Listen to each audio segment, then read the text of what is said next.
Komiði sæl og verið velkomin í Kaldabotinn þessa vikuna. Þetta 40. og 4. þáttur. Ég þurfti alveg að hugsa þetta og fá leiðsögn með að segja 44. En hjá mér í dag stattur Guðmundur Andri Bergmann Eggertsson. Skúlason. Já. Næsti bæri við. Þetta var bara svona hérumbil rétt hjá þér. Bara hérumbil. Þetta smá rugla. Þetta smá tungubrjótur. Já. En þú kallaði Gandri. Já. G. Andri. Já. Það festist við mig rétt fyrir aldamót og einhvern veginn hef ég bara notað það síðan og það þekkja mig allir undir því nafni. Bara flott nafn. Og allir nema mamma sko, sem kalla mig þetta. Ertu Guðmundur hjá mamma? Það Guðmundur og Guðmundur Andri, ég hef gert eitthvað af mér sko, þannig að það Heyrðu, það tradisjón fyrir því að skáli í Jesúlaði. Já. Og þetta í boði Öglu Gósgerðar. Og svo sér það hvað ég móðins, það náttúrulega Lífas. Og ætla að nota tækifærið og þakka bankanum vinnustofum fyrir að leyfa okkur að vera hérna. Í Kleimusaltá. Flott aðstæða. Flott aðstæða. Velkomin Gandri. Takk. Hver maðurinn? Hvaðan kemur þú? Hvert að fara? Hvað hefur hann verið? Hvað planið? Já, ég hvað að segja, ég einhverfur sveitarstrákur úr Borgarfirðinum, fæddur og uppalinn í sveit. Já. Mamma kemur úr Borgarfirðinum, þarna úr Þverárhlíðinni. Pabbi fótboltamaður af Akranesi. Nú, einn af mörgum. Já, einn af mörgum. Markakongur 1957. Ég hef aldrei getað neitt í fótbolta. Ekki baun. Ég veit ekki alveg af hverju. Það lá ekki fyrir. Ég samt rosa líkur honum, þannig að ég ætla ekki að efast. En reyndirðu fótbolta? Ekki nema bara á túninu heima, því að við vorum náttúrulega upp í sveit. Það var ekki tækifæri til þess að fara á okkur stórar æfingar. Það var ekki þetta smali lið? Nei, en ég var aldrei kosinn fyrstur, við skulum orða það þannig. Ég þekki það, síðastur. Já, þannig að maður var svona, ok, ég með. Já. En þú dalinn þar upp á Sveitabæ? Já, ég fæddur þar og uppalinn, fæddur 1971. Já. Þannig ég kornungur ennþá. Já. Rétt 50 og hvað, 30, það hættur að telja, sko. Já. En já, ég fæddur þarna og uppalinn, á þarna heima alveg fyrstu, svona meira og minna fyrstu 30 ára ævinar. Já. Og þetta var dásamlegt að alast upp í sveit á mörguleiti. Með beljum og... Með ær og kýr, svona hefðbundið bú. Já. Og þarna voru við á einum bæ og svo 200 metra í burtu voru amma og afi. Þannig að þetta var svona eins fullkomið það gat verið fyrir lítinn strák sem að þurfti að spurja mikið og vita mikið en hafði kannski ekki YouTube eða internetið á þeim tíma. Var ekki eins og komið á FHS? Nei, það var svart-hvítt sjónvarp og ekki á 50 dögum og frí sumrin, sko. Og símanúmerið heima var stutt vel langar. Nú, það var þannig? Já, til ársins 83. Var það svona lengi? Já, þannig að Hafði þú þetta alveg old school? Ég bara, þú veist, old school. Og þarna ég, lítill einhverfur strákur. Eina höndina kolbrjálaður og næsta klukkutíma blíður sem lamb. Og Er það einhverfu taktar einhverjir? Eða? Já, ég held að það svona eftir á, þá viti maður að það hafi verið þess vegna. En, svona sveiflur? Já. Skapsveiflur? Skapsveiflur alveg rosalegar. En þetta vissi fólk ekkert í þá daga, sko. Maður var bara óþekkur eða eitthvað svoleiðis. Og þú veist, það var enginn að pæla í því. Ég var bara settur út á tún á traktor. Þar var ég ekki fyrir neinum en var áslega góður í því, sko. Þetta múa eða eitthvað, sko. Það var allt útspekulerað, sko. Þarna voru svona margir fegnir og svona og þetta var alveg svona útspekulerað. Þrá ekki hugðum partur af þessu? Þetta alveg... Já, þetta svona eftir á að hyggja, sko. Þegar maður fyrir að hugsa þetta eftir á. Að þá þetta svona passar rosalega vel í ákveðna kassa. Já. En sem sé, þarna ég. með, eins og ég segi, foreldrum, ömmu og afa, systkinum og þetta var rosa gaman, sko. Útreiðatúrur á kvöldin og fótbolti og bara leikur. Sem varst reynda lélegur í? Já, en þú veist, þetta var mjög gaman, sko. Ég gæti alveg verið í marki stundum og verið fyrir. En En skólagangaðinn, hvernig? Síðan ég þarna í Varmalandsskóla og þar ég í heimavist. Þar ég bara frá því að ég 6 ára og alveg þangað til ég lýk því sem í dag heitir 10. bekkur. Já, það? Alveg 6 ára bara að heiman? Já, þá bara fer maður eina nótt í burtu og svo kom maður tilbaka og þetta var svona stutt alltaf. Þannig að þú varst 5 virka daga heim helgar? Ég var alltaf heima í sko 6 ára bekk, þá fór maður bara eina nótt í einu. Já. Þannig að þetta var svona stutt. Og svo þegar maður var komin í 8 ára bekk, svo þá maður 2 vikur heima, en alltaf heim helgar. Já. Og ég veit ekki, sko þetta passaði rosalega vel við mig. Mér fannst frábært að vera í heimavistarskóla. Já, það. Já, alveg, en sumir krakkar voru náttúrulega, það var hrikalegt.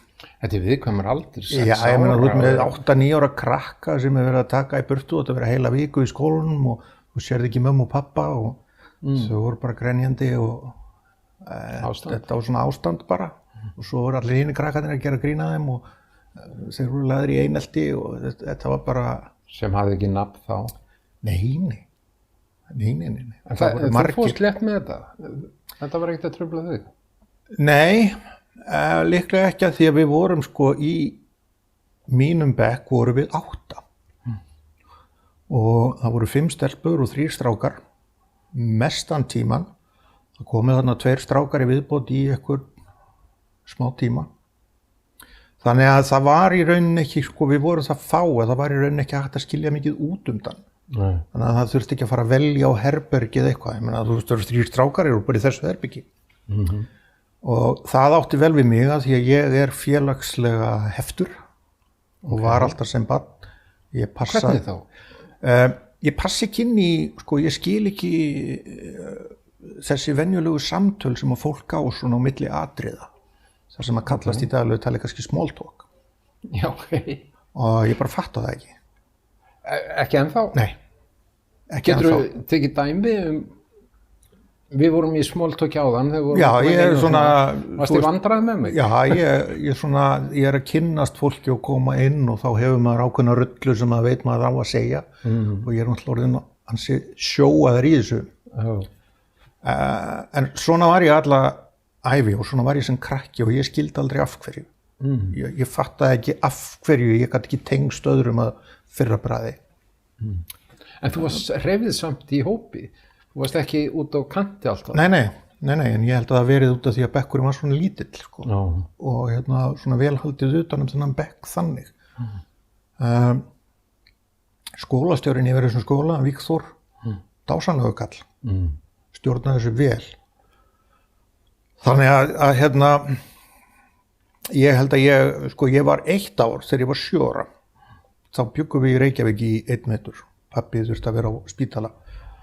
Og þar var miklu erfiðara því að þar voru margir, það var svona hópamyndun og ég bara horfði og ég vissi ekki alveg, ég vissi ekkert, sko. Bara 7 ára gutti og sem betur fer stuttur skólatíma og stuttar hlaupa heim. Í hvað skóla varstu? Öldusöldsskóla. Þannig að það er svona, já, 7 ára, ég man ekkert mikið eftir því en svona það var ekkert rosalega gaman. Nei. En svo rúlar ég gegnum þetta grunnskólakerfið? Svo rúlar ég gegnum grunnskólakerfið og klára... Til friðs? Komdu með það, til friðs? Já, ég held að ég hef verið nokkurn veginn til friðs. Fer svo í 10. bekk upp í Reykholt og þá splittast þessi kjarni, þessi 8 manna kjarni sem við vorum. Voruð þið saman allan tíman? Alltaf saman fólkið? Alltaf saman fólkið í Varmalandi, já. En síðan þegar ég fyrir Reykholt þá fór allir hinir eitthvað annað. Já. Þannig að ég var eini strákurinn úr Varmalandi sem fór í Reykholt þennan vetur. Það var svona, Reykholt var svona að syngja sitt síðasta sem héraðsskóli á þessum tíma. En þarna komu, hvað var krakkar alls þar af landinu. Vandræða krakkar úr Reykjavík og svo krakkar úr Borgarfirði og Vestfjörðum mjög mikið. Það er gengið mikið á þarna. Já, en þarna fann ég síðan fyrst fyrir því hvað var erfitt að tengjast og hvað ég var öðruvísi en allir hinir. Hvernig uppgötvar það? Hvernig? Bara ég fattaði ekki hvernig ég ætti að vera í vinahóp, ég fattaði ekki hvernig ég ætti að Hugsaðu það upphátt? Bara með sjálfum mér, sko, þegar við strákarnir sátum inn í herbyggju og allir voru að tala saman eitthvað rosa skemmtilegt og ég bara svona Já. En þú heyrðir ekki? Eða varstu bara alveg njútral eða? Já, ég heyri hvað fólk að segja og hvað fólk að tala og fólk að tala sko annarkvort stelpurnar í bekknum, eitthvað sem að gerast í fótbolta, eitthvað sem að gerast í íþróttum svona og mér fannst þetta eitthvað tilgangslust. Af hverju að tala þetta? Og ég bara var alveg úti og ég hef aldrei getað tekið þátt, ég hef aldrei getað harmonerað á þessum aldri upp á það að fitta inn í hópinn. Og það var ekki fyrir þarna í Reykholti, sem að þá var 9. bekkur, að þá uppgötva maður sko að ef þú ert með áfengi, þá ertu full FM sko, að fara varnina niður. Fara allt niður og þú bara svona og þá fattaði ég það. Áfengið? Já. Og þá opnuðist nýjar dyr? Þá opnuðist bara nýjar dyr með því og þá passaði ég inn í alla hópa og var rosa gaman en áfengi var aldrei vinur minn samt sko. Og hefur aldrei verið sko. Var það löng saga að þú áfengið eða endaði þetta með hryllu eða? Nei, sko, ef við bara förum í gegnum þetta svona aðeins hvernig við förum í gegnum uppvöxtinn, við getum vikið að því seinna ef það eru einhverjar spurningar um það en ég fer í gegnum skólann í Reykholti og þetta er gaman þegar það eru böll og eitthvað svona og þetta er á þeim tíma sem ekkert verið að hugsa um það að unglingar séu að drekka. Allir eru bara að drekka. Það var ekkert vandamál þá. Ekkert vandamál þá, ég meina, þú veist, já, ertu komin heim? Já, ok, eitthvað svoleiðis. Og síðan þegar ég er búinn í Reykholti þá fer ég í menntaskólann í Hamrahlíð. Áfangakerfi, takk fyrir, einhverfur. Já, ok. Og ég var þar í eina önn. Og þá bara labbaði ég úr Hamrahlíðinni yfir Miklubrautina upp í sjómannaskóla. Og hugsaði, ok, þar þekki ég engan og það er betra heldur en að þekkja einhverja ári eldri í MH, viti ekki hvernig á að tala um þá eða tala við þá, vera með minnimáttakennd og ég bara svona sökk. Ég gat ekki fungerað þarna. Þannig að ég veð bara áfram og spyr engan, sko, hætti bara í MH og fer í vélskólann og læra að vera vélstjóri. Var það einhver ambisjón eða bara að því bara? Bara að því bara. Ok. Já, það var svona kannski út af því að ég átti mjög auðvelt með að læra og hef alltaf átt auðvelt með að svona, já, auðvelt með það og það var alltaf verið að segja við mig að ég ætti að vera eitthvað. Ég á að vera, þú veist, lögfræðingur eða læknir eða arkitekt eða eitthvað svona og ég þoldi þetta ekki. Þannig að þetta var svona ákveðin rebel. Að fara í vélskólan og vera bara vélstjóri. Í stóru bíi? Já, stúdentspróf var eitthvað sem ég fyrirleit á þessum tíma. Ok. Veit ekki af hverju. Það bara var út af því að það voru allir að segja, allir eiga að vera með stúdentspróf, allir eiga að vera svona og mér fannst bara, þú veist, ég er ekki í þessum kassa, ég er hér og ég ætla að fara þessa leið. Og ég held að það hafi verið svona ákveðin rebel, því miður og þar af leiðandi hafi ég ekki farið í svona öflugt eða nám sem að kannski ég hefði alveg ráðið við. En klárarðu vélskólann? Nei, ég hef aldrei klárað nokkuð skapaðan hlut. Ok, en hvað er þessi lengi í vélskólann? Ég var þarna í einhver ár, 2,5 ár, ef ég hefði þurft að klára þá hefði það verið 5 ára nám. Að vera vélstjóri? Já. Þetta er eins og að vera læknir? Já, þetta var sko, já, þetta voru 5 ár. Meðan að stúdentspróf var 4 ár. Ég gafst upp á þessu, ég rótlaus og fór bara að vinna og fekk vinnu í málningu á lagernum þar og það var æðislegt. og þar passaði ég einhvern veginn við nokkra skrýtna aðila.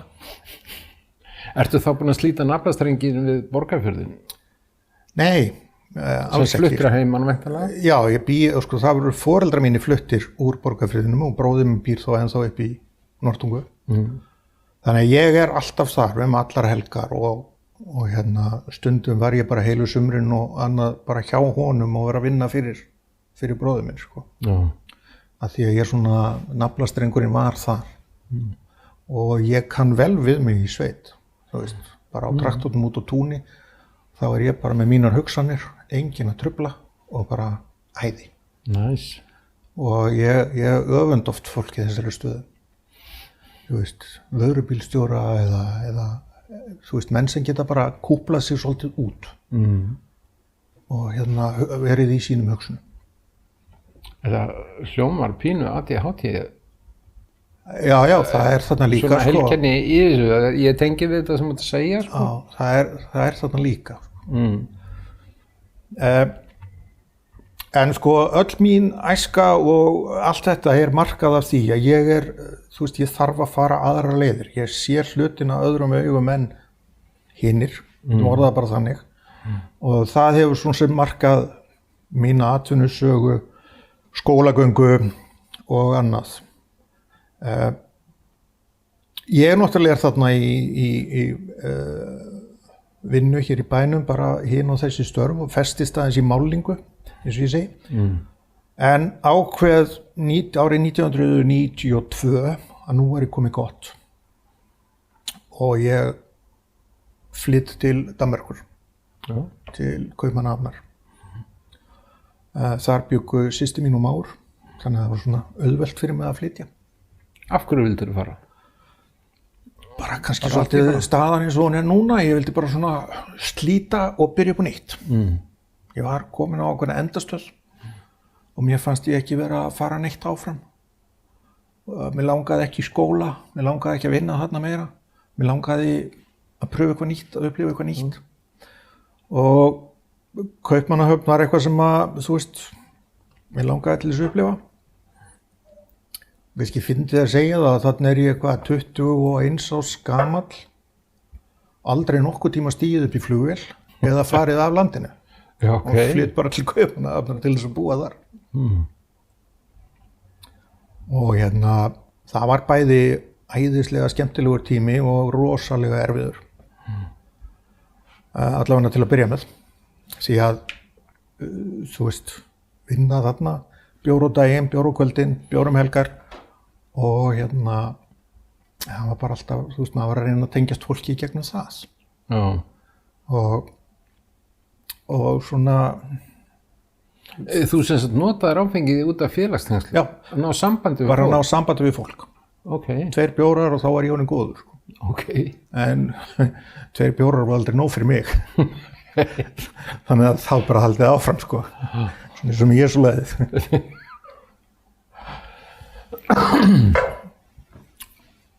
En þarna svo sem sé ég að, þú veist, ég þarf að breyta ykkur, ég þarf að brjótast úr þessu. Ég vann þarna fyrst í hnetuverksmiðju, sem var alveg ömurlegt, maður, það var ríkalegt. Úr hérna málingunni í hnetuverksmiðju? Já, og svo fékk ég í gegnum tengsl, fékk ég vinnu í Tívolí við uppvask. Já, ok. Ég veit ekki að stað þar, Ferjukráni. Það var dásamlegt, það var æðislegur tími, sko. Þar hitti ég aftur svona grúpu af fólki sem að koma allstaðar að úr heiminum og ég var akkurat ekki sko skrýtna skrúan, heldur voru allir skrýtnir. Þannig að það var fínt fyrir mig og hérna við skemmtum okkur konunglega og þetta var æðislegur tími. Og á þessu tímabili þá kynntist ég konu frá Ísrael, sem ég var átti danska móður og ísraelskan faðir. Og við förum svona til okkur saman og búa saman og eftir þetta sumar í Tívolí þá fer ég að vinna á Elliheimili þarna í nágrannasveitarfélagi sem var líka æðisleg lífsreynsla að vera þar sem húsvörður. En þetta var alltaf sama sagan, sko, þú veist, elti mig þetta blessaða félagslega hvað það segja, að vera svona félagslega heftur. Þannig þú á þessu tíma varst alveg meðvitað að þetta var að gerast innan með þér. Já, ég vissi ekki hvað þetta var. Sko. Það var ekkert nafn á þessu, en þú varst búin að fatta hringinn í þessu. Já, ég hef búin að fatta yfir öðru í sig, en ég vissi ekki af hverju, ég vissi ekkert hvað þetta var, þannig að ég barðist bara áfram eins og selur á þurru landi og svona einhvern veginn náða að klára þetta. En það var líka oft sko erfitt, ég meina ég kynnist þessari konu og stundum skil ég ekki hvað hún er að fara og hún skilur ekki hvað ég er að fara og þetta svona endaði með því að vera svona pínu stormasamt á tíðum og en þú veist, hún ákvað að vera með mér og við áttum, þetta var fínt sko og Danmörk er flottur staður. Já. En það er alltof stutt í bjórinn hann. Var það sem var vandamálið þarna? Það var vandamálið hjá mér sko. Ég meina það. Já. En ég var aldrei farin að líta á það kannski sem eitthvað stórkostlegt vandamál sko. En þú veist, þetta samt eltir mig og þegar ég er búin að vera í Köpen í 3,5 ár eða næstum 4 ár, þá vildi ég fara heim og ég fæ hana til þess að flytja með mér heim í sveitina í Norðtungu. Ok. Og þar fer hún sko úr Kaupmannahöfn og upp í sveit á Íslandi. Massa gaman sko. Og ég fer að stunda nám í Bifröst. Já. Stutt á milli sko, bara keyra þarna yfir fjallið og þá var ég komin á Bifröst. En hún var fín hann í sveitinu, það var bara ein heima meðan ég fór í skólan og svo kom ég heim og þú veist, þetta var ótrúlegt. Þannig hún þreifst alveg í þessu? Já, aðalega út af því að hún var mikil og hafði mikinn áhuga á hestum. Og okkur leið ágætlega þarna upp í Norðtungu. Og hún verandi frá Ísrael, svona mjög gaman að segja að og náttúrulega gyðingur. Og ég var alltaf þegar við byggum í Kaupmannahöfn, þá var ég alltaf í Shabbat og föstudögum með potlók og alla græður. Tókstu þessa trú? Nei, en ég tók þátt í öllum hefðum með þeim. Já, með þetta dæmi? Já, ef ég var hjá þeim jólin, þá héldum við engin jól eða neitt svoleiðis, sko. Nei, ok. Já. En já, ég tók bara þátt með þeim og það var bara fínt. Ég þurfti ekkert að vera trúa þeirra trú eða neitt svoleiðis, bara var í þessu. Var hún mjög trúið, eða er mjög trúið? Hún var trúið, sko segja það, svona ekkert mjög trúið en já, tók alveg þátt í öllu því sem að gyðingar gera, hún borðaði ekki svín og allt þetta, ekki skinku og þú veist, þessi atriði. En þegar við vorum á Íslandi upp í Norðtungu, þá kom vinnukona til bróður míns frá Þýskalandi og hún hét því skemmtilega nafni Stefanie Rommel. Rommel? Já, og þá var ég með gyðing og Rommel og Það er svolítið paradox í sér. Það var mjög skemmtilegt því að þetta var náttúrulega yndislega skemmtileg stelpa og allt það og afi hennar og Rommel voru bræður. Þannig hún var tengd til actual Irvin Rommel. Já, ok. Svona nánum böndum. Og svo kemur fjölskylda hennar í heimsókn. Og einhvern veginn æxlaðist þannig að hún kemur öll til okkar og er á okkar heimili. Og það var mikið, þú veist, það var rosalega gaman og var mikið talað og ég átti heilt bókasafn svona heimstyrjöldina og eitthvað svona og þetta var upplifun, þú veist, vera þarna gyðingur öðrum megin og Rommel hinum megin og allir bara rosa vinnir. En þú veist, auðvitað er það þannig en svona að tala söguna, það er það sem í sögulegu samhengi var þetta, þú veist, fyrir mig sem var svona sökkar fyrir sögunni, þá fannst mér þetta alveg stórkostlegt, sko. Ég trúi því. Og svona fyndið líka.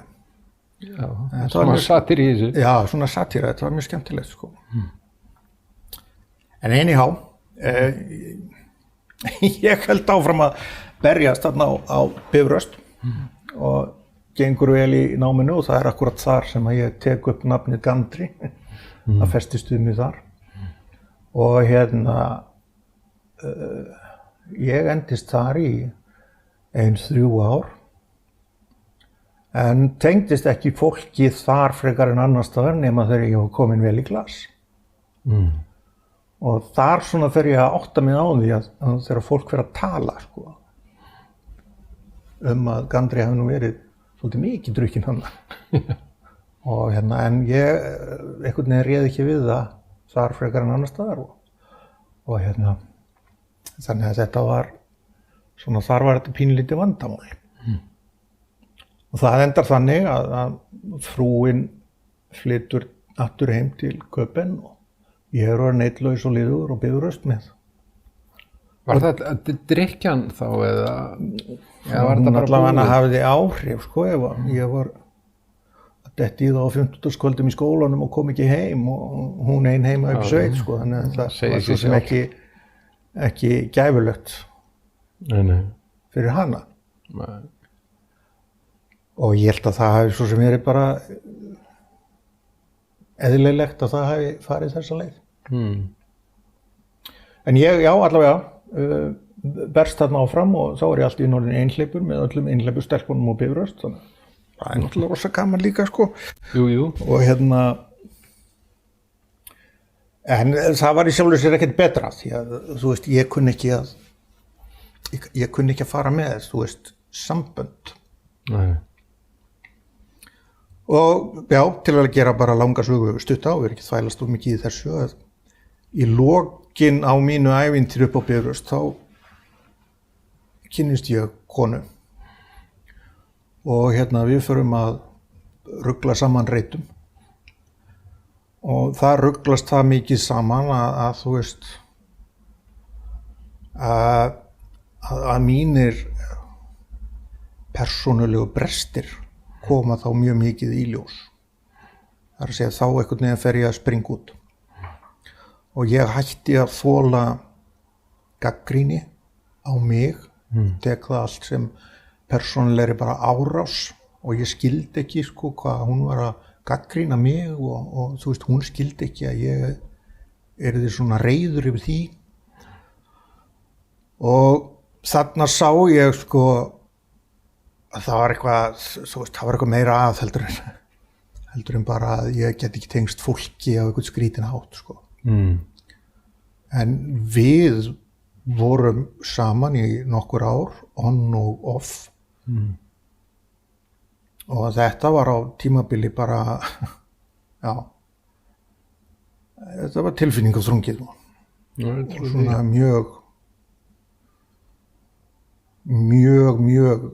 erfitt á tímabili. Og þú veist ekki síður fyrir hana. Nei, nákvæmlega. Ég hef ekki verið auðveldur að eiga við. Og ég það yfirleitt ekki. Þú veist, bara overall ekki overall þá held ég sé ekki auðveldur að eiga við. Ég passa ekkert vel inn og eins og við komum kannski að síðar að þegar við förum nú svona fjallum þar sem einhverjum þykir merkilegt í mínu lífi. Ekki einhverja skólagöngur og vesen. Að já, ég er ekki auðveldur. Nei. Hvernig birtist það? Hvað er? Ef við tökum bara og rullum yfir þarna að síðan slitnar upp úr þessu sambandi og þú veist, allt í lagi með það. Og ég er bara einn að eiga við sjálfa mig og að reyna, þú veist, að finna út því hvað ég er og hver ég er og hvernig. Og bý áfram þarna upp í Norrtungu. En kemst svo sem ekkert mikið áleiðis annað en að ég veit svona hverjir mínir brestir eru og ég þarf að finna fólk sem getur talað við mig þá bresti og kann að skilja þá og annað þess þáttar. Og þetta hljómar allt eins og ég sé alltaf að kynnast okkur konum en allavega þar kynnist ég og gegnum það allt sem kynnist ég það sem er núverandi kona mín í dag. Já. Og hún er búin að ganga í gegnum súrt og sætt með mér af því að hún skilur þessa persónulegu bresti sem ég hef verið að díla við, þessa djöfla sem ég hef verið að draga með mér allt mitt líf. Og hún er búin að ganga í gegnum þú veist, hrunið og allt sem að fylgdi því og það sem að ég gerði þar og það sem að gert var við mig þar. Já. Ef við spólum aðeins tilbaka, kláraður Bifröst? Já, ég tók 3 ára Útskrifaðist Bifröst og útskrifast þar með sem rekstrarfræðingur og fer síðan að vinna við það sem að hefur fest við mig síðan fasteignasölu og annað tengt því og þar hef ég verið fastur svo lítið í öll þessi ár. Ég hef aldrei getið unnið fyrir aðra. Nei. Og ég hef aldrei, þú veist, ég hef aldrei sótt alvöru vinnu af því að ég er krónískt hræddur við höfnun. Já, ok. Þannig að þegar allir krakkarnir á Bifröst voru að útskrifast og voru að skrifa umsóknir allar til bankanna og svona út allt, þá bara lokaði ég. Ég lokaðist algjörlega. Og bara í höfnun? Já.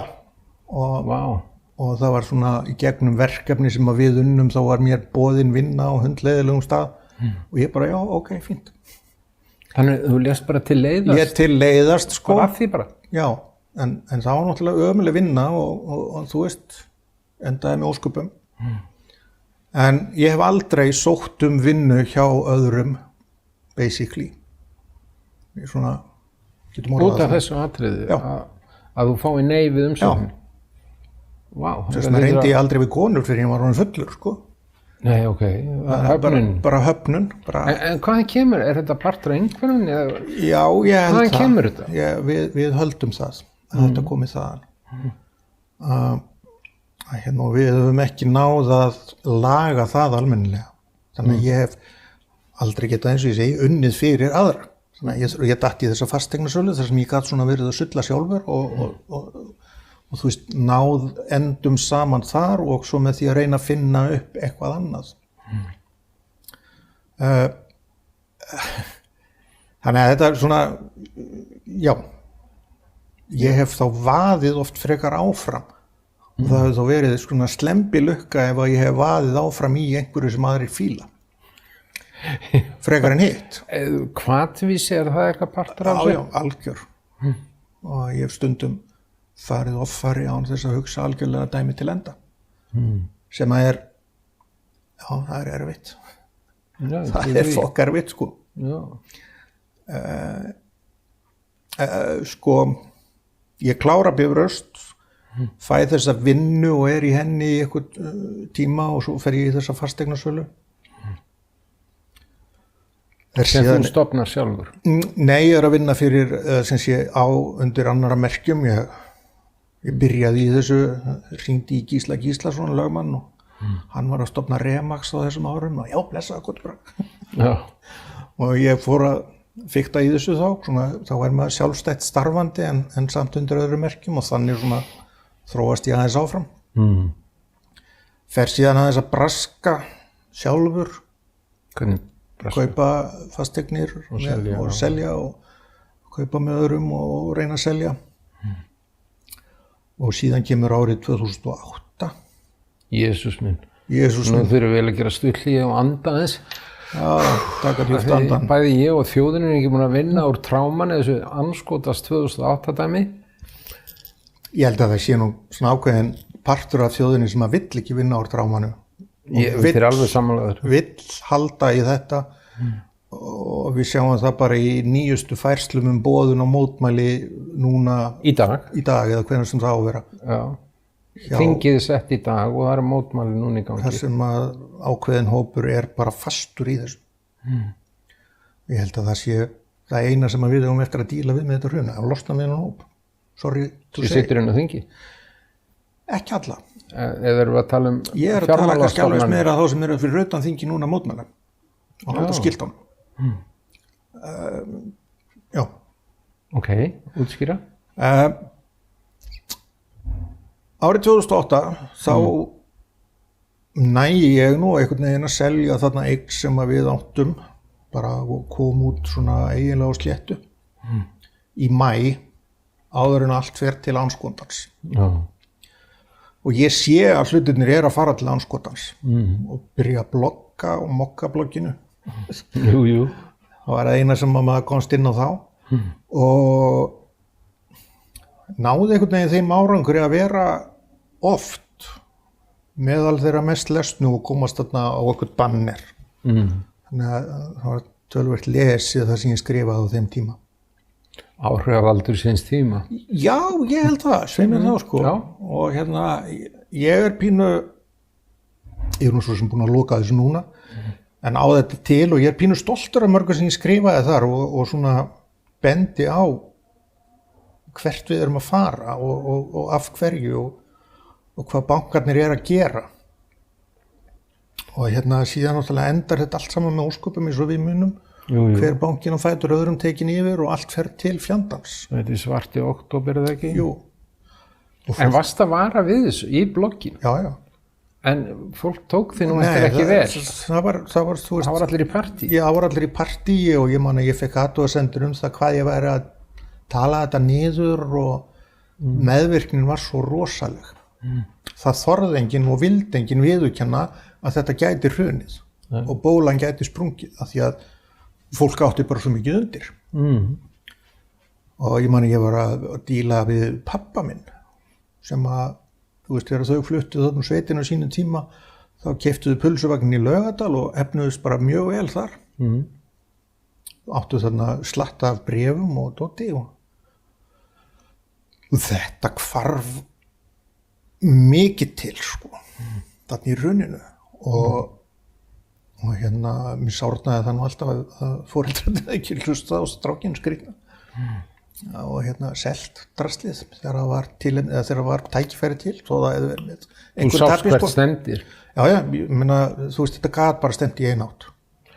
Ég var einn af þeim sem sagði í partíum að þetta hlýtur að springa, ég sat í mörg ár og ég var alltaf svo neikvæður og leiðilegur. Sérði ekki partíð og leiðilegur, það bara afbrýðisamur. Veist, ég fekk oft á baukinn fyrir þetta.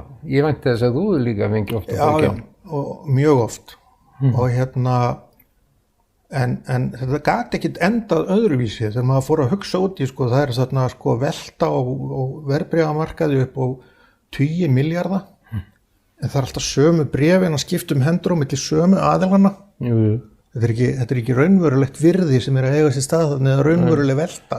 Svo hækka alltaf bréfin? Já, svo var alltaf verið að hækka sko, þessi gifti og svo var þetta allt sömu aðilarnir. Það voru þarna Exista og Baugur og einhverjar grúpur.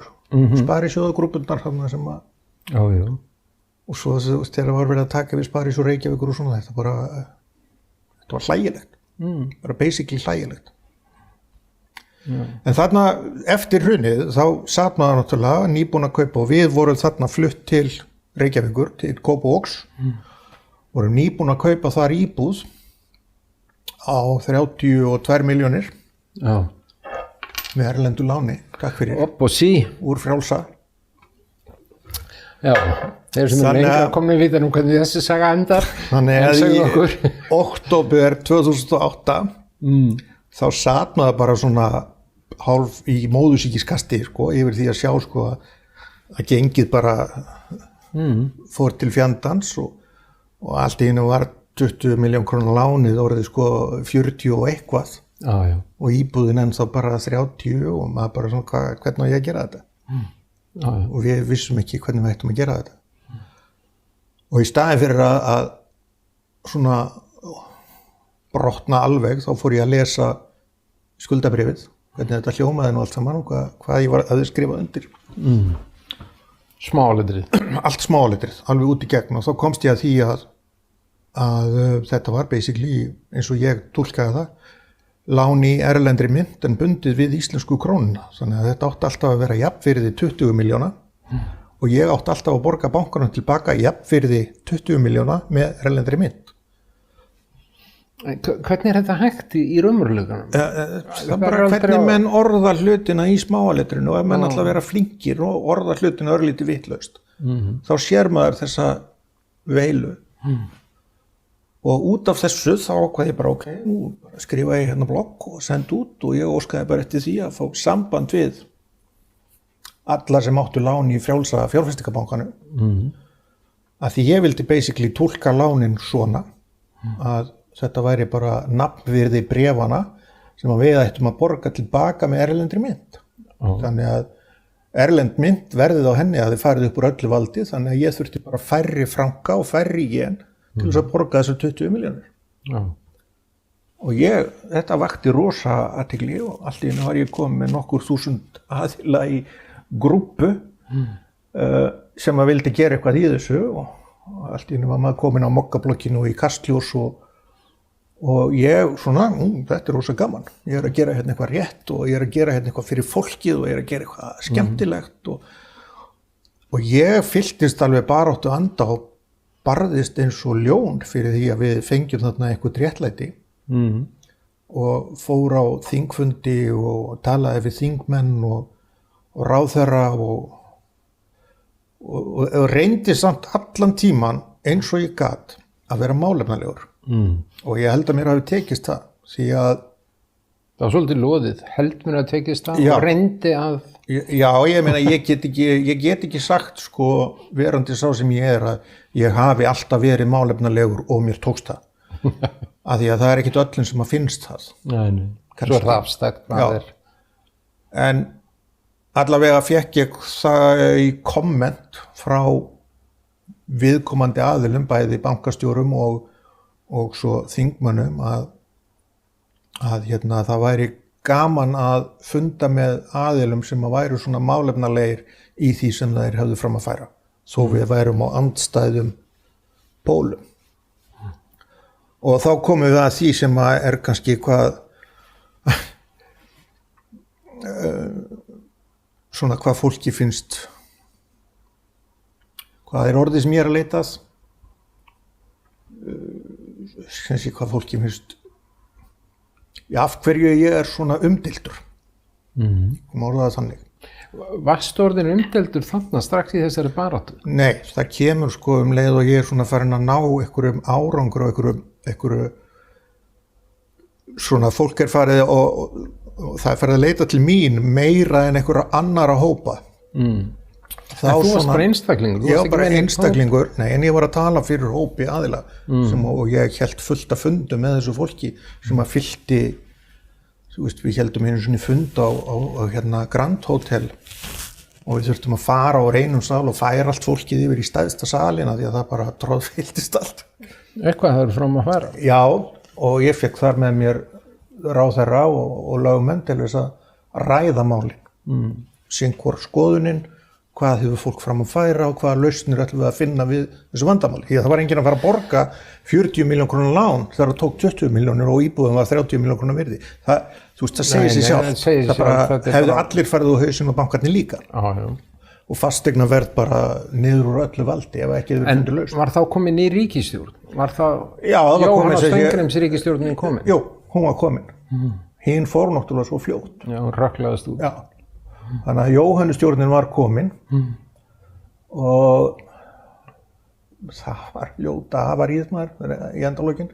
En allavega, þarna voru aðilar sem að heita Hagsmunasamtök heimilanna, stór hópur. Sem enn til. Og niður á Austurvöll í dag. Og þetta var hópur sem að var ekki mikið fyrir það sem að ég var að segja. Nú? Af því að þau voru mikið meira í upphrópunum og svona öskrum eins og ég vildi meina og þú veist, vildu ná fram árangri með því að labba götur með skilti í staðinn fyrir bara að setjast niður og tala við fólk sem að mér fannst vera lausnin og ætti að vera lausnin. Já. Og þetta urðu síðan svona aðilar sem að ég gef ekki mikið fyrir í dag. Hagsmunasamtökin? Já, þeir sem eru þar. Þér finnst það í dag Hagsmunasamtökin að þau séu? Já, þetta eru örfáir aðilar sem að tala þarna fyrir einhverju sem að þeir segja séu stór hópur sem er náttúrulega ekki neitt nema einhver gamall póstlisti frá því hruninu. Og þau kannski segja að þetta séu meðlimir samtakana. Þetta er formaðurinn og þetta er ritarinn. That's about it. Og þetta fólk hefur ekkert fram að færa, enga lausnir og ekki neitt og ef þú tala fjármál eða seðlabankan eða hvað á að gera í dag þá er það svo vitlaust að það er ekki nokkur átt. Og ég veit að ég fæ skömm í hattinn fyrir að segja þetta er bara staðreynd. Greinar sem að formaður Hagsmunasamtaka heimilanna er að skrifa í samfloti við Ragnar Ingólfsson formann VR eru bara vittlausar. Hvernig þá Ef vitlausar? þær myndu ná fram að ganga, ef að þetta fólk ætlar að fara að stjórna hérna Seðlabankanum og segja að þið gerir vextina svona og svona og svona, þá mun það hafa stórkostlegar afleiðingar.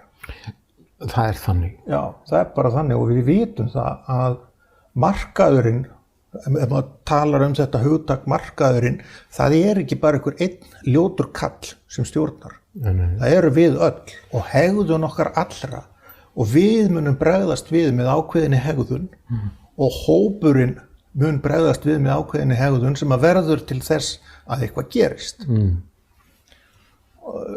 Þú veist, og rangar ákvarðanir í vaxtastefnu Seðlabankans geta haft stórkostlegar afleiðingar fyrir fólk í atvinnu, þannig að fyrirtæki fari bara hreinlega á hausinn og það verða að segja upp og það er ekki tækifæri til þess að ráða annar staðar. Þannig að við erum alltaf að glíma við verðbólga versus atvinnuleysi. En þetta er raunverulega Íslandssagan í hnotskurn. Já, að því að við höfum við erum, þú veist, við erum of meðvirk fyrir svona kenningum. Hvað er kenningum? Almennum upprópunum. Og við þorum ekki að taka á þeim og segja bara, þetta er rangt. Keisarinn sem að þú heldur á er bara ekki í neinum fötum. Og þannig starfar þingið basically í dag. Og við vorum að tala um það áðan að vandamáli við að halda úti svona þætti eins og þessum sem að mér finnst vera mjög góður og þau viðtöl sem að ég hef hort á, ekki kannski alveg alla 43 en ég hef hort á það marga. En vandamálið er að við erum á markaði sem er svo lítill og þá eru erfitt að ná, þú veist, umferð sem að skapað getur tekjur fyrir þig. Það er það sem við erum að glíma við. Við glímum við það í svo mörgu að við erum svo fá. Við förum á Ólympíuleikan og við náum aldrei nema, þú veist, einstaka sinnum sem að einhver frá Íslandi kemst á verðlaunapall. Já. Við höfum náð einhverjum árangri í fótbolta og handbolta svona einstaka sinnum. Það er tilfallandi. Handbolta því að það eru svo fáar þjóðir sem að í rauninni stunda þetta. Og í fótbolta það var bara eitthvað einstakt sem gerðist á einhverjum einstökum tíma. En að öðru leyti þá erum við ekki að ná árangur í hópíþróttum. Nei. Og nú skal ég reyna að tengja við hvert ég er að fara með þessu. Á Alþingi eru 63 þingmenn sem að kosnir eru af þjóðinni til þess að vera þar. Og ég vil meina það að alveg sama hvaða aðferð þú myndir hafa á Íslandi til þess að velja 63 þingmenn til þess að taka á málum og stjórnarlandi, þá færðu aldrei úrvalsfólk. Nema kannski 1 eða 2, af því að við eigum það ekki til. Það er einfaldlega þú meinar að það er bara skortur á rétta fólki? Skortur á rétta fólkinu og góðu fólki. Við erum svo fá, við höfum ekki úrtak eða mengi eða hvað það nú heitir til þess að ná nógu mörgum góðum til að stjórna landinu og þannig hefur það verið í gegnum tíðina.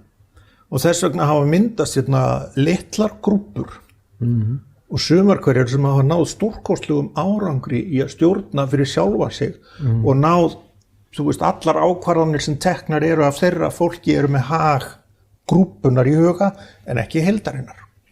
Við getum séð Framsóknarflokkurinn og bændur. Við getum séð Sjálfstæðisflokkurinn og engjaðargrúpan. Þetta er bara, svona var þetta í áratugi. Já, þetta er bara... Og við erum pínlítið ennþá að reyna svona að glíma við þetta og þetta kallast Stjórnflokkurinn og alls konar ljótnöfn setta á þetta. Jú. En ég hef ekki heyrt neitt þú veist, koma fram sem að segir hvernig ætlum við að leysa þetta? Hvernig ætlum við að breyta þessu og hvernig ætlum við að stjórna landinu þannig að þú veist að allir séu sáttir. Við erum ríkasta land í heimi með þeim. Við erum með mesta jöfnuð í heimi og mest jafnrétti og allt það. En við erum nú með 22 í röðinu hvað er best að búa síðast í dag. Já, þú veist. Með við lönd sem við berum okkur saman við. Við erum í 20. öðru. Já, ég hef reyndar ekki séð þá könnun. Það var eitthvað að ég miðlum í dag. En það segir samt svo mikið.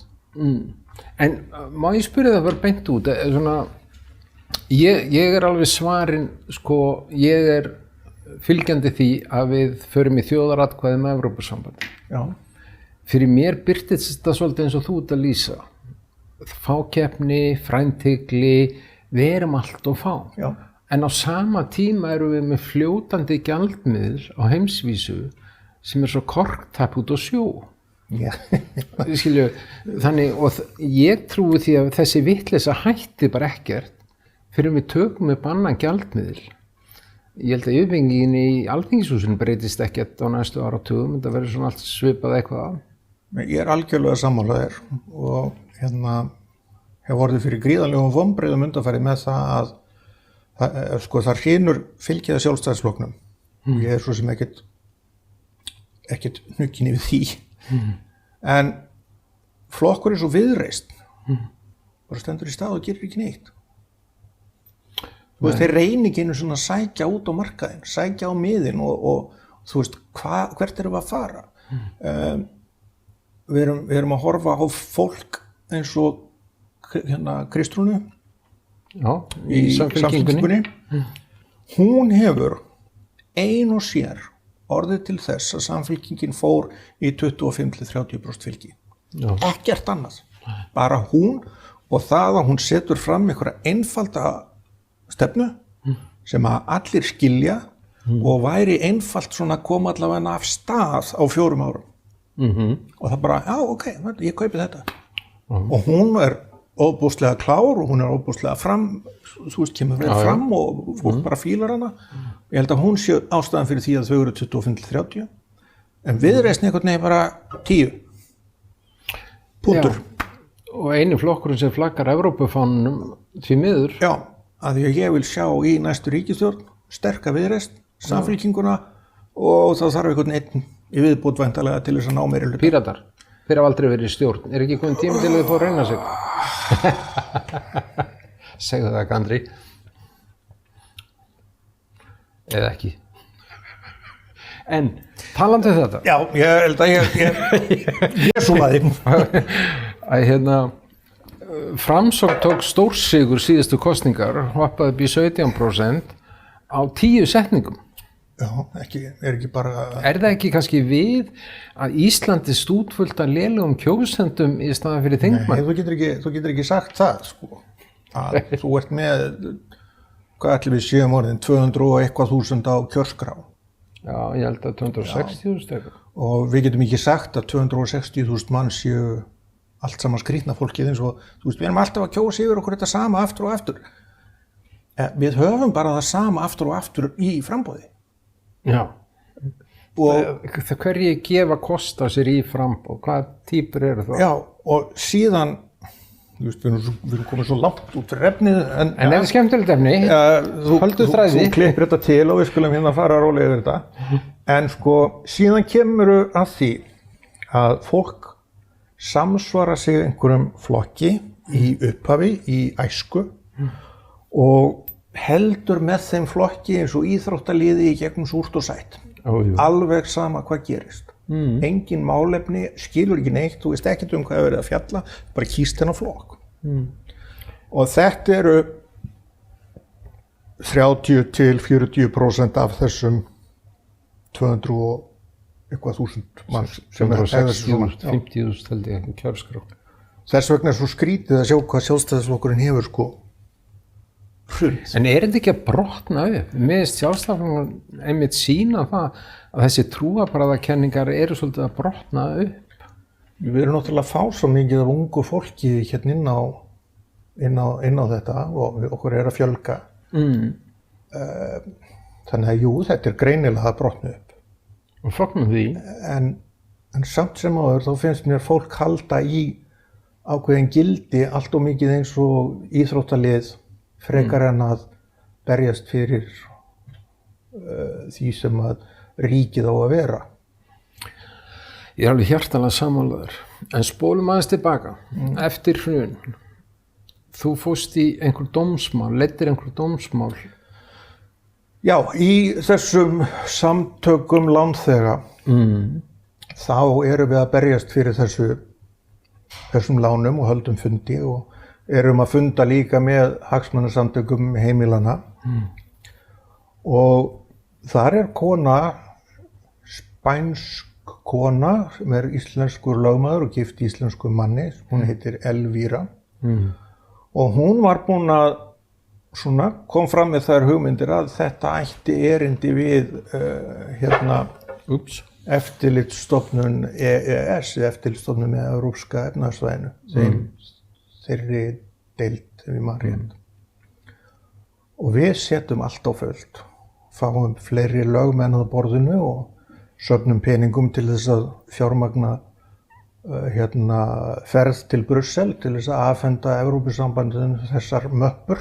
Þetta voru 2 þykkar möppur með öllum málaskjölum. Okay. Og við leggjum þarna fram formlega kvörtun til eftirlitsstofnunar EES það hvernig ríkið farið að skipta sér af þessum lánasamningum og að þessir lánasamningar standist ekki kröfur EES og þar að neytendavernd. Og við tökum upp mál sem að höfðu verið dæmd í öðrum löndum Evrópusambandsins þar sem að vextir höfðu verið ólöglega framsettir og þá voru lán einfaldlega dæmd vaxtalaus. Þú gerðir þetta vitlaust góðu minn, við tökum þá bara vextin í burtu og þú borgar höfuðstólinn tilbaka. Já, þetta þekkt? Þetta þekkt í Evrópu. Okay. Og þannig þetta með, ef að bankar gerast sekir að gera svona vitlausur, þá bara það atriði tekið út úr samningnum, því að neytendaverndin svo sterk. En þetta náði ekki fram að ganga. Hvernig náði ekki fram að ganga? Það var ekki þetta var tekið fyrir hjá eftirlitsnefndinni, en var ekki lagt fyrir dóm. Hvað okkur ekki? Og það þótti ekki, hvað segjum við, þótti ekki passa inn í, eða hvort þetta var ekki alveg rétt framsett hjá okkur, ég man nú ekki nákvæmlega hvernig þetta var. Kannski var basically vísa frá? Já, basically, það var í rauninni bara, þetta verður ekki tekið fyrir. Þetta þá alveg bara botninn á þessu? Sá þáttur bara dettur upp fyrir. En þetta var mjög gaman að gera þetta. Þetta vakti gríðarlega athygli hérlendis. Já, ég man eftir þessu. Og svo sem erlendis líka, þarna voru gaurar eins og Gunni Sig úr borgarafundunum. Leikstjórið ekki? Jú, og við vorum mjög mikið að vinna saman á þessum tíma. Og það var alltaf verið að hringja eftir þetta og í kringum þetta og þú veist, náttúrulega líka tengt borgarafundunum, alltaf verið að hringja og biðjum fólki viðtöl og við fórum til Spánar og héldum ræður á Plaza de Catalunya og þú veist, þúsundir manns fyrir framan okkur og við vorum þarna allt í orðinni eins og einhverju guðir því að við vorum að stjórna búsáhaldabyltingunni á Íslandi. Var það þannig? Já. Okay. Þetta var, og við vorum þarna allt í var hringt í kona sem býr á Spáni og þekkir konuna mína. Hringdi konuna mín og maðurinn í fréttunum þá var bara, þú veist, La Sexta, spænska ríkissjónvarpið og einhverju fleiri sem bara mætt á staðinn og bara við þurfum að tala við þessa menn. Og þetta var æðislega gaman meðan á þessu stóð. Við fengum þarna svakalega athygli. En það breytti samt ekki stöðuna á Íslandi með lánin, það breytti engu. Breytti engu. Alþjóðagjaldeyrissjóðurinn kom bara og stýrði þessu og við endurreistum Ísland. Eitthvað var það sem að varð til þess að þegar við byrjum að berjast fyrir því hvernig þessi lán eigi að vera og þá náttúrulega fara aðilar þarna úti að reikna út hvað myndi það kosta ef þetta því niðurstaðan. Og ég held að það hefði kostað ríkið svo mikið að það varð að gera eitthvað til þess að koma í veg fyrir það.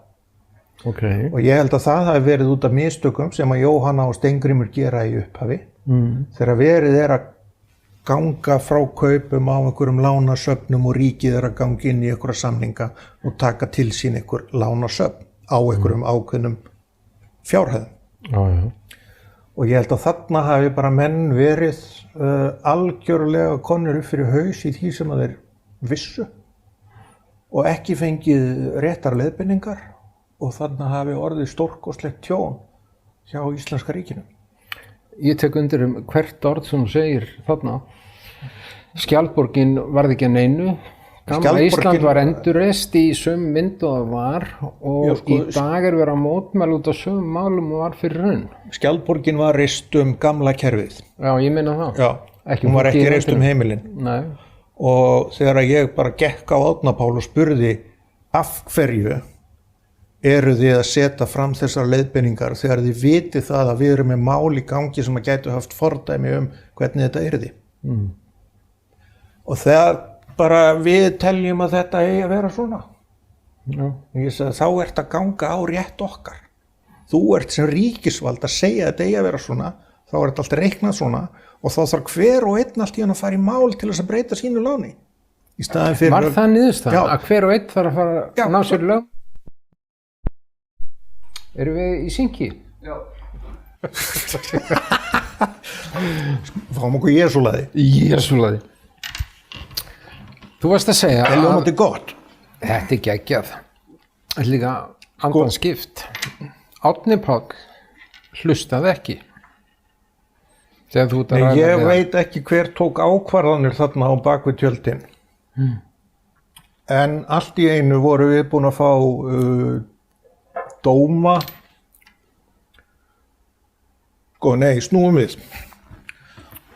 Þetta byrjar í rauninni á lýsingu. Bílalána batteríinu. Já. Og þar fara menn inn og handvelja mál til þess að fara með fyrir dóm. Menn handvelja málsástæður til þess að verja hag lýsingar og fara með þetta fyrir dóm. Og dómurinn síðan í rauninni lýsingu í vil. Okay. Og þá átt allt í einu að fara að reikna öll lán með þessu fordæmi. Og Árni Páll og Jóhanna og Steingrímur og allir bara, já, við verðum bara að gera þetta svona. Og við vorum ekkert á því. Þetta væri rangt mál í alla staði. Og síðan þetta náttúrulega sett yfir þegar að koma Árna Páls lögin seinna meir sem að byggja pínlítið á því hvað gerðist með lýsingu. Og ég bara búinn að bakka svo rosalega út úr þessu vegna bara tráma. Ég mani þetta ekki alveg nákvæmlega allt. En það allavega svona, þannig var byrjunin. Árna Páls lögin eru sett og þannig á þá bara að reikna út öll húsnæðislán og öll bílalán og öll baki. Og það endaði með hryglu. Hvað voru hátt í 10.000 heimili sem að hurfu og þetta var hræðilegt hvernig þessi mál voru sett því að við vorum í gangi með eins og ég sagði mál sem að hefðu haft fordæmisgildi fyrir það hvernig ætti að gera þetta.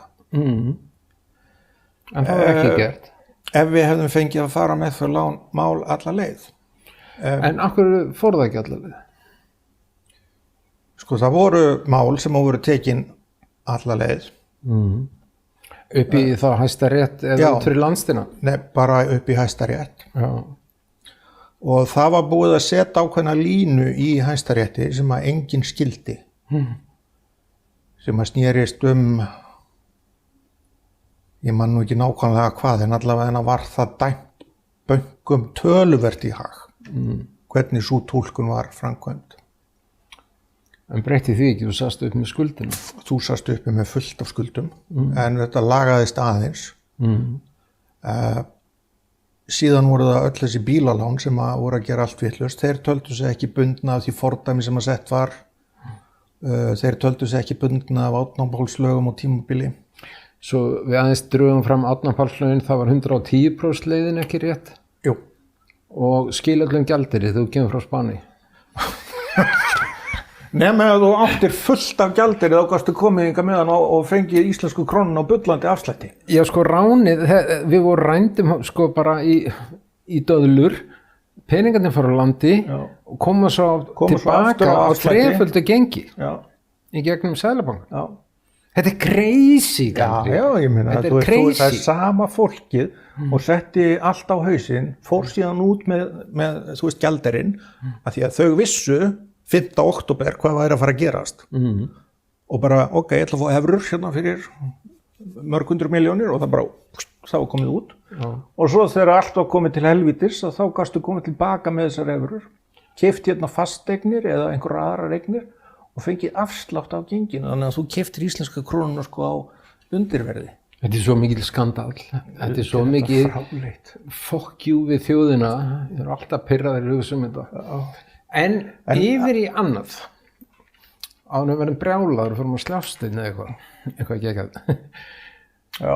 Síðan þá, ertu búin að vera í fastegna? Já, ég hef verið svona að reyna að koma undir mig fótunum einhvern veginn þannig. Já. Og það hefur svona gengið lala, skulum orða það þannig. Hefur barátta þín snúið gegn þér einhverju leyti? Já, Fékkst hana í hnakkan? ég fekk hana í hnakkan, algjörlega. Því að ég fór þarna í kringum þetta ágæta hrun, þá fór ég kannski offari og ég fór að slást við aðila og fór síðan að taka þátt í hlutum sem ég hef aldrei átt að taka þátt í. Til að mynda borgarhreyfingunni. Ok. Og þar fer ég inn og einhvern veginn er komin á bólakaf þar áður en ég veit af. Við förum þarna og berjumst með hæl og hnakka fyrir því að komast í gegnum kosningarnar sem þá voru og borgarhreyfingin náði 3 mönnum og þing. Það voru 4. Það ekki 4? Það voru 4, náði 4 og þing. Já. Og þá fór allt til helvítis.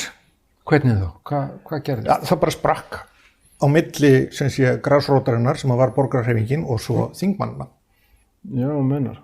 Og þau vildi gera þetta með ákveðnum hætti og grasrótin vildi gera þetta með ákveðnum hætti. Borgarhreyfingin er sprottin úr byltingunni, ekki rétt? Já. Og þarna var þá... Borgarafundirnir sem að Gunni Sig var með og Já, upp úr því sprettur borgarhreyfingin. svo breyttist það í hreyfingin Já. og síðan urðu þeir píratar. Er þetta ekki sami? Jú, þetta er í rauninni sami grunnurinn Já, sem að tekur þessa sama fólkið að mörgu leyti. Birgitta stofnar Pírata. já. Hún var náttúrulega Hún satt fyrir hreyfinguna. stofnaði yfir borgarhreyfinguna. Já, það sem að gerist er í rauninni, sko, grasrótin vildi fara eina leið og þau 3 vildi fara aðra leið. Það eru haldnar kosningar til þess að kjósa stjórn í borgarhreyfingunni og þau vildi komast í stjórn þar. Þeim var hafnað, þannig að það voru aðrir aðilar kostin í stjórn. Já. Ekki Þór Sari eða Birgitta eða Margrét eða Margrét Tryggva. já, hver var svo 4.? Margrét Tryggva en að þingi? Já, Margrét Tryggva, Þór Sari, Birgitta, Já. Þráinn. Þráinn Bertelsson. Já, Þráinn Bertelsson. Já, hann flúði. Hann hljóp yfir í Vinstri græna, það ekki? Jú, af því að Margrét skrifaði póst þar sem að hann væri geðveikur og það lag út og gerði allt vitlaust. Alveg rétt. Baldi. Það er lítilega fólk var í fílu. Það er búið að segja mér ofta í sig geðveikur og það er bara alltaf... Já, Þráinn. Þráinn náttúrulega er jaðabarn. Já, hann passaði ekki inn í þetta og hann fór í Vinstri græna. Þau 3 vildi ekki vera með grasrótinni lengur og stofnuðu hreyfinguna. Já. Og þannig sprakk þetta allt saman og fór til fjandans. Þetta fór eiginlega til fjandans. Ég var utan í þessu líka. Já. Dyggur stundismadur. Ég sá þetta molnan liður og þessi þingmenn fór í allt aðra átt heldur en að vera að tala um. Já, það komi peningar í spilið og ég held að það hafi verið málið. Þannig þú hættir öllum pólitískum afskiptum þarna? Ég var eitthvað viðriðin borgarhreyfinguna og var þarna kosin í stjórn og síðan var ég ráðinn þarna sem framkvæmdastjóri á tímabili og það var á þeim tíma sem við fórum þarna til Brussel. Og þegar við förum þarna til Brussel þá er ég í borgarhreyfingunum og ég er með samtök lánþega. Og ég og samtök lánþega í rauninni fjármögnum stóran hlut af þessari ferð. Bara fyrir okkar pening. Flugferð fyrir fólk, gistingu og fleira. Og þegar að svo við komum tilbaka til Íslands þá er gjaldkeri borgarhreyfingarinnar búin að segja upp. Og ég sem framkvæmdastjóri sitt þarna og byrju, ég þarf að fá þessa peninga tilbaka sem að borgarhreyfingin skuldaði mér. Lagði þú út fyrir öllu saman í ferðinni? Já, ekki öllu. Nei, en stæðstum hluta og svo heilsíðu auglýsingar í fréttablaðið þar sem við vorum að auglýsa að við ættum að segja nei við iSafe af því að það var á sama tíma. Og ég verandi þessi einhverfi skrýtni maður, ég var ekkert að spá í því að spurja ykkur aðra, ég bara millifærði yfir á mig þessar fjárhæðir En sundurliða eða gefilega og setti fylgiskjöl með og allt það, hvað væri hvað. Og þá var það allt crazy. Þá var það allt brjálað. Og það var stórinn krimmi. Ég var rekinn. Okay. Ég var kærður til lögreglunar fyrir fjárdrátt. Og það var síðan allt sett í blöðin og allir voru búin að ákveða hvaða saga væri þarna bakvið. Að þú hefði stólið pening? Já, þeir fóru bara í vasan á mér. Já. Og ekkert múður. Það var bara sagan og það var alveg sama og ég fór á, sem sé, það var haldið nýr stjórnarfundur og sem sé aðalfundur borgarhreyfingarinnar. Ég fór þangað inn með fyrirfram skrifaða ræðu og ég sá bara þegar ég opnaði munnin og sagði góði gestir, bara svona lokuðist eyrun á fólki. Að búa að brenna þig. Já. Og svo þegar ég sagði takk fyrir, þá bara byrjaði fólk að öskra. Hvað var fólk að öskra? Bara ég hefði stólið peningum og ég verið svikari og hefði ekkert þarna að gera og ætti ekki að vera yppa gogg og ætti ekki að vera að koma þarna og tala og hefði enga rétt á því að vera þarna og hefði enga rétt á því að segja neitt. Og síðan hef ég svona verið pínlítið persóna non grata í þjóðfélaginu. Því að það er rosalega erfitt að sitja uppi við það að vera kærður til lögreglu fyrir það að stela peningum. Íslendingurinn er ekki að fíla það, sko. Nei, við erum fá og það er ekkert margir sem eru kallaði Gandri eða heita Guðmundur Andri Skúlason. Þannig að þetta var rosalega erfitt mál fyrir mig og fjölskylduna að sitja undir. En þið komist í gegnum þetta, þið komið heil undan þessu. Þú en þá giftu konunni. Já. Við komumst þannig í gegnum þetta en hérna. Þetta lítur að tekið á. Þú veist, það var alveg sama hvað var verið að tala sko að það var ráðist á okkur með þessum frábæra athugasemdum á Facebook og undir öllum fréttum. Já, svo er það srápaki. Svo eru búnar til sko Facebook síða sem að hafði þann eina tilgang að níða mig, nafnlaus síða. Í alvöru. Já, og ég þurfti að fá aðstoð lögreglunar til þess að fá hana tekna niður. Ertu að grínast? Nei. Djöfisins heftir í fólki. Og þarna var verið að setja út sko skít og viðbjóð sem átti sér enga stoð í raunveruleikanum. Og það bara fabulerað í einhverju átt? Já, bara fabulera. Bara, þú veist, ég var krimmi, ég stal peningum á borgarhreyfingunni, ég var að nota samtök lánþega til þess að fjármagna sjálfan mig og það var jafnvel verið að gefa það í skyn og þarna væri verið að fjármagna einhverja alls konar neyslu og ég veit ekki hvað og hvað og hvað. Wow. Búið að teikna upp, sko, kalla með hvítuft hérna niður með nefinu og Svo hvarf Dráttarvél í Þingeyjarsýslu, þú eru örugglega stolið henni? Já, örugglega, það var ekki búið að segja mér það reyndar en ég gerði það, þetta var hræðilegt. Ég skal trúa því að þegar hjörðin fer af stað þá náttúrulega verður stampín. Já, og síðan hefur alltaf verið ákveðin hópur sem að hefur verið tilbúin við hvert einasta tækifæri sem að hefur birst annarkvort grein eftir mig í blöðum eða þú veist frétt sem að hefur verið unnin upp úr viðkomandi grein. Það var viðkomandi tilbúin til þess að fara og kommenta þar að þetta sé nú meiri krimmin. Er þetta ennþá að gerast? Já, ennþá. Og það er erfitt að fara út í rekstur og annað þess áttar þegar þetta kemur alltaf upp. Þetta er krimmi sem að stela peningum. Og þú veist, ok, ég fór fyrir dóm með málið. Og það fór fyrir héraðsdóm. Og þar var hann meistari Sveinn Andri Sveinsson sem að setja eitthvað nema í málið og það einhvern veginn fór í eitthvað kerfið þar. En það náðist nú að laga það fyrir Hæstarétti. Þannig að þar kom í ljós að það var ekki nokkur króna sem að fór í minn vasa umfram það sem að ég hefði lagt út. En af því að ég millifærði peningana án þess að spurja aðra í stjórninni þá var þeim heimilt að reka mig, það er að segja mér upp án uppsagnarfrests. Ok, gúttir aðeins það. Og, en þú varst raunlega að fá endurgreidda skuld? Já, en ég get alveg viðurkennt það að þú veist, eftir á að hyggja þá auðvitað hefði ég átt að fá aðra í stjórninni til þess að kvitta upp á þetta fyrir mig. Að millifæra þessa peninga frekar en að ég gerði það. Það hefði verið nákvæmlega sama upphæð, en það voru mistökin sem að ég geri og þess vegna máttu þau segja mér upp án uppsagnarfrests og allt í lagi. Og að því að þetta kom í Hæstarétti, sko, þú máttu segja mér upp þá fékk ég það bara á baukinn, ok, það er verið að viðurkenna þarna að hann er krimmi. Já, Þú veist, hann stal peningum. Hæstiréttur að segja það. Og maður svona sagði, nei, sjáðu nú til.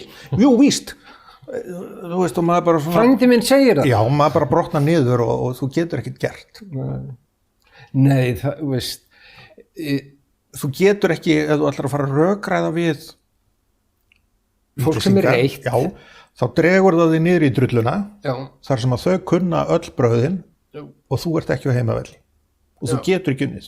Já, réttlátt eða óréttlátt, þannig er þetta bara. Já, og því miður þá er þjóðfélagið áfram virkilega hrætt við þessa umræðu sem er ofboðslega heftug og á sér stað núna mikið á Twitter. Já, já. Twitter samfélagið og svo koma blaðamenn og segja að þjóðin segir, að því að það eru 4 kallar á Twitter sem að sögðu eitthvað, það er bara þjóðin segir. Já, já. Og svo koma heikvíslarnar og kindlarnir og upp í næsta tré. En segðu mér eitt, að því við erum að brenna út á tíma. Hvað er að frétta þér í dag? Hvar ertu? Ég er bara brunnin út. Já, ertu bara raðið saman? Já, basically. Bara takk fyrir að vera hérna með og þetta. Ég er sem sé bara kortur í taugafall og allt það út af bara fjármálum og öðru. Ég hef ekki getað, þú veist, basically líka út af þessari sögu þegar fólk googlar, þá kemur bara upp, þú veist, þessi krimmi, hann þurft að borga þessa peninga og þessa peninga og það getur verið misjöfn saga á bak við það og veist, betra fólk spyrji mig frekar en að dæma. Mér sleilt að heyra það. En já, ég er bara búinn á sál og líkama, skulum orða það þannig, og við erum að svona reyna að flytja úr landi. Ok. Og ætlum að byrja þar bara upp á nýtt. Þannig þá taka bara uppeyju og fara algjörlega. Er það alveg bara þannig í tilfinningunni, ég verð bara að koma mér í burtu? Já, það er bara þar. Bara go for it. Ég get þetta ekki lengur, þú veist, það er bara of margt í gangi. Og ég losna ekki við þessa fortíð, sko.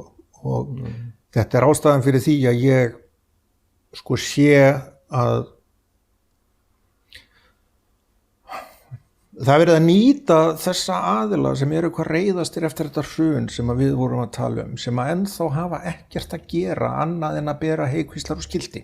Og það er verið að nýta þessa aðila í basically pólitískum tilgangi að því að það eru aðilar hérna úti sem að ná engu fram nema með því að boða mótmæli á Austurvelli. Og vitandi það að þeir ná náttúrulega engu fram með því. Þú veist, mótmæli á Austurvelli er bara, þú veist, það er búið. Og þeir sem sitt í stjórn hrista nú bara af sér og taka ekki eftir því. Það er bara einhvern veginn. Já, og landið er rekið áfram af einhverju. Já. Og kannski það sem ég vil leggja áherslu á þetta í lokin er að ástæðan fyrir því að við viljum fara er bara við viljum komast í fjölmennara samfélag þar sem að við getum bæði svona tekið þátt í lífinu eða bara horfið inn í fjöldan. Að því að hérna er eins og ég sagði áðan vegna þess að við erum svo fá, þá náum við ekki að smala í nægilega góða þingmenn. Nei. Og vegna þess að við erum svo fá, og taktu nú eftir, eins og hann Vilhjálmur Birgis myndi segja, þyngri en tárum taki, að þá náum við heldur ekki að smala í nægilega góðan hópa blaðamönnum til þess að sinna því sem þarf að sinna á íslenskri tungu til þess að upplýsa þjóðina það sem er í gangi. Veistu að ég verði að vera sammálaður hérna. Við höfum arfa slaka blaðamenn hrikalega, sem er alltaf að segja ykkur frá einhverja veðurfréttir og eða blaðamenn sem eru svo ofboðslega pólitískt svingaðir að þeir ná ekki að segja réttlátar fréttir í báðar áttir. Já, og ég bakkaði upp þarna. Og þetta er ástæðan fyrir því að mér finnst hér umræðan vera afskaplega grunn og ekkert sem að bendir til þess að það sé að fara að breytast. Nei, það lítur ekki þannig út. Nei. En mér finnst þú að dapurt að vera Íslendingur og ég þurfa að ferðast erlenda miðla til að vita hvað er að gerast í heiminum. Basically þannig. Að því að frétta íslenskum miðlum ég er engu nær. Nei. En mér langar að lokum að segja við því, ég samkenni með þér því að sko ég var tekið niður kerfislega 2010 Fekk ekki vinnu í mörg ár og veist, þurfti bara að búa mig til vinnu. Þannig ég skil þessa tilfinningu vel. Og ég finn til með þér að þetta er vondur staður að vera á. Að þegar maður upplifir að samfélagi hafni sér, sem ég upplifði allavega. Já, að vera persóna non grata er ofskaplega leiðinleg tilfinning. Það er bara vond og ég skil vel að þeir langi til að fara eitthvað og gera eitthvað annað. Mér finnst ég vera, þú veist, klár einstaklingur sem hefur margt fram að færa. En mér finnst enginn vilja hlusta á það. Þannig að kannski er ég bara í einhverjum bergmálshelli, ég veit það ekki, en ég ætla að taka sénsinn og... Nei, þetta er eins og þegar sko sölumaður hringir í því síman. Þá byrjar alltaf að leita neyinu. Fara leið og hann segir, ég er hérna frá, þá segir, hvar finn ég neyið? Til að geta farið út úr samtalinu. Þannig er svolítið íslensk þjóð, hún er alltaf að leita neyinu. Já, það er líklega rétt. Og Gandri gerði eitthvað, kannski, ekki eftir prótókollinu, en skilurðu, og þar með erum við búin að finna neyið og Gandri minn. Þannig er samfélagið í dag, það er bara annarkvort ertu hér eða hér og það er ekkert þar á milli. Nei. Og ef þú segir allt í þá er það svolítið sniðugt sem að þessi sagði, já þú ert fíbl. Þú veist, og þú veist, þó þú allir að segja sko, já hann er samt, það er ekkert sniðugt sem hann er að segja það öllu leyti. En það er þetta hálffíbl. Já. Ég get sagt hérna í lokina því að þú ræður þá hvort þú tekur það út að ég setti einu svona athugasemd hjá aðila á Twitter sem er svolítið svona mikið lesin og er hátt skrifaður í Twitter-samfélaginu. Og hann var eitthvað að senda svona og setti viðhengir sko að allir væru fábjánar sem að væri að hlusta á hann Jordan Peterson. Og ég setti svona athugasemd, af hverju segir allir séu fábjánar sem hlusta á hann? Það er svona sumt sem hann segir sem er allt í lagi. Og það liður svona 5 mínútur. Alltaf crazy. Nei, þá kom þessi aðili með svör á mig með klippum af netinu og í devaf og í allt saman. Á þig, á máli þig. Hverslags astni ég væri. Ekki, þú veist, ein setning það, já, ok, það er kannski sniðugt þetta með, þú veist, jafn tækifæri en ekki, þú veist, jafn niðurstaða og eitthvað svoleiðis, þó hann sé sko algjörlega út á túni með margt annað. Var þetta þá komið með þetta? En þá bara því að ég sagði þetta Jordan Peterson sem var ekki alveg það sem að hann vildi, þá bara ég var tekin að lífi bara og þú skalt ekki voga þér að svara aftur. Heyrðu, við Þetta er staðan í dag. Besta leiðing, Andri. Skál fyrir því. Fuck the system, gerðu bara það sem þú vilt. Ég held það. Og hvaða land sem þið finnið í hjónin, njótið ykkar í drasl. Við ætlum að gera það. Erum við ekki saman á það? Takk fyrir að koma. Takk fyrir að taka á móti mér. Já. Og þið sé heimasetið, þið getið sendt okkur mail á post. Takk Andri, þannig var ég leiðréttur allt svaklega. Þið getið sendt okkur post á tyratýr.is og ég minni okkur að það hafi verið líka á Spotify, þar er hljóðrásin og hún er í lagi eftir að stórvinur minn Sindri Mjölnir hérna á tökunum er búin að vera að laga hljóðrásinnar sem sagt af gömlu þáttunum. En týr.is, takk fyrir að horfa, takk fyrir að hlusta, þangað til næst. Lífbyltingir. Ég sá að slagna. Ég sá lífið sitt slagna.